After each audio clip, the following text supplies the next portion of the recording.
saya di SMP Negeri 2 Belimbing Hulu.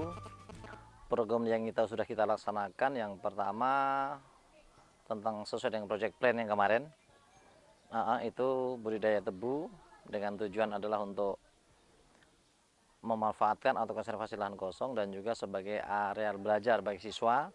Dan harapan saya sih sebenarnya kalau emang itu nanti hasilnya sudah bisa maksimal, bisa menjadi inspirasi bagi warga sekitar sekolah.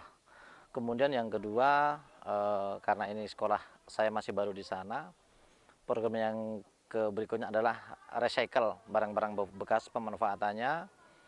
Kita coba kemarin botol-botol dengan ban yang sudah kita laksanakan untuk dibuat ban untuk di pot, kemudian botol-botol untuk media tanam. Kemudian yang ketiga, pembuatan mol, pupuk mol, mikroorganisme lokal yang diperoleh dari anak-anak. Setiap pagi ada yang bawa sisa makan dari rumah, kemudian melalui guru pembina, pembimbing, itu kita buat pupuk di sekolah. Dari kegiatan Borneo Youth Program ini, saya punya mimpi yang besar untuk kedepannya nantinya barangkali bisa menginspirasi kami dan juga para pemuda yang di sini, bahwa dengan adanya Borneo Youth Program ini betul-betul terbuka wawasannya, kemudian bisa mengaplikasikan itu yang penting. Karena ketika kita masih sedang mengikuti workshop atau BIMTEK, itu biasanya kita seolah-olah memang menggebu-gebu dan bersemangat sekali. Tapi kenyataannya aktualisasi di lapangan itu yang banyak kendala. Nah, saya sangat apresiasi dengan kegiatan ini karena selain kita juga ada workshop, tapi juga ada monitoring yang pertama dan kedua dari WWF dan juga SUAR. Ini yang saya apresiasi karena dengan adanya monitoring itu berarti kita betul-betul dibimbing untuk melaksanakan sesuai dengan project plan yang kita peroleh dari workshop WWF. Siswa semakin lebih peduli dengan lingkungan, artinya alhamdulillah di sekolah saya itu siswanya belum banyak terkontaminasi dengan budaya-budaya metropolis ya, jadi masih di dalam, sehingga untuk ketaatan mereka terhadap guru itu tinggi, sehingga ketika kita memasukkan introduksi hal-hal yang baru seperti WWF ini kan hal baru buat kami ini, anak-anak patuh bisa mengikuti. Kemudian efek yang berikutnya adalah mereka sadar bahwa ketika minuman saset itu kita larang, mereka juga beralih untuk membuat atau membawa minuman sendiri dari rumah.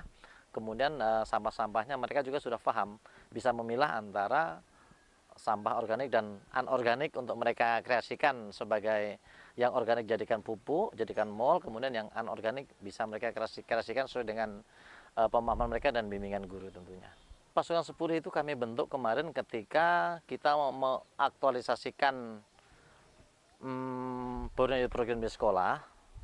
Kami kemarin sebenarnya ini kan saya integrasikan ke pelajaran mulok ya di kelas 9.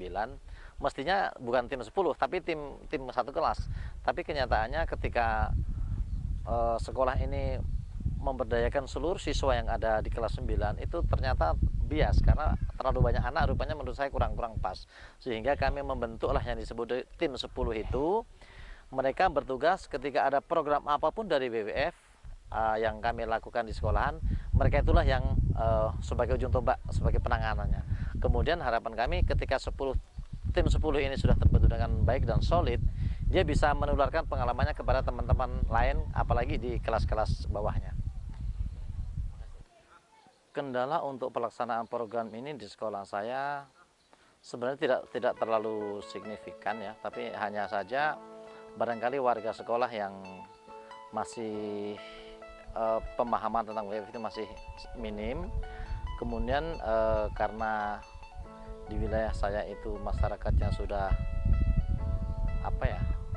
terlena dengan kondisi alam, dengan perkebunan sawit, jadi sebenarnya untuk program ini respon dari masyarakat belum kelihatan.